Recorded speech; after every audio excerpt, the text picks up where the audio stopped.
how sincere is this China policy? Maybe because I'm Chinese and I believe in sincerity. Kaya nga sabi ko, why are you so sparing?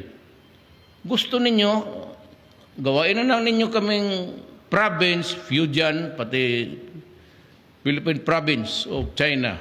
Di wala tayong problema. Yung mga Chinese dito, hayaan mo yan. Nandito magtrabaho, hayaan mo.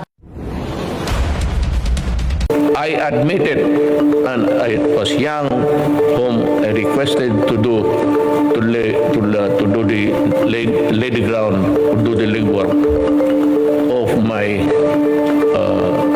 going to China and getting into a new deal and a new relations because of yung foreign policy ko.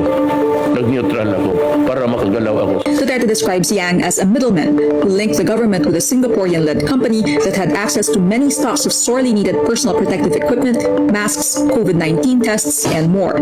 Duterte was likely referring to Pharmaly International Holding Company, whose local subsidiary, Pharmaly Pharmaceutical Corporation, bagged at least 8.7 billion pesos worth of government contracts related to pandemic response.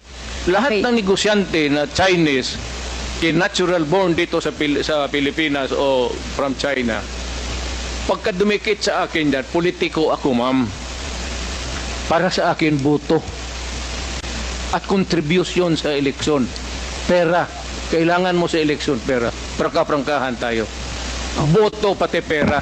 Planong ipatawag sa pagdinig ng Kamara kaugnay sa bilyong-bilyong pisong nasabat na droga sa Pampanga ang dating economic advisor ni dating Pangulong Duterte na si Michael Yang. The Representative Ace Barbers, pinatawag nila si Yang para alamin po ang kaugnaya sa dating Pharmaly executive na si Lincoln Ong na nabisong isa rin sa mga incorporator ng kumpanyang Empire 999 na nagmamayari naman sa mga warehouse kung saan natagpuan ang droga. So gusto po nating malaman, alam din po ba yon ng dating Pangulo na mismo ang economic advisor niya ay involved sa illegal drug trade? Really sure? We had lots of evidence po dito sa hearings sa Kamara. Produce one now. The records of the House of Representatives can suffice.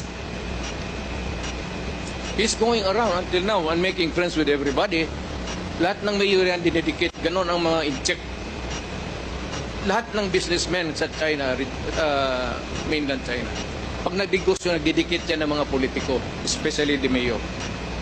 Hindi ako namimili kasi lulo ko in-check eh. So ano bang problema ko maglapit nandito, puro kriminal? Magipag-inuman ako ng kriminal. Well, Attorney, naniniwala ho kayo na yung pagdami ng bilang ng mga Chinese tourists dito sa bansa ay isa sa mga dahilan po niyan ay itong operasyon ng Pogo? Well, opo. Kasi for the first time, in an effort na ma-attract yung mga Chino at naging number 1 na yan sa Pilipinas, nagkaroon tayo ng visa-free for the Chinese. Pero sinamantala ng Pogo, dyan lumago ang Pogo. Dahil nga visa-free, nagpadala sila ng mga workers. Inalis nila galing Cambodia, dinala ng Pilipinas. No? At talagang umusbong. So ang Pogo po, kabahagi po yan siguro ng isang industriya na nagbibigay ng cash resource sa Presidente sa ating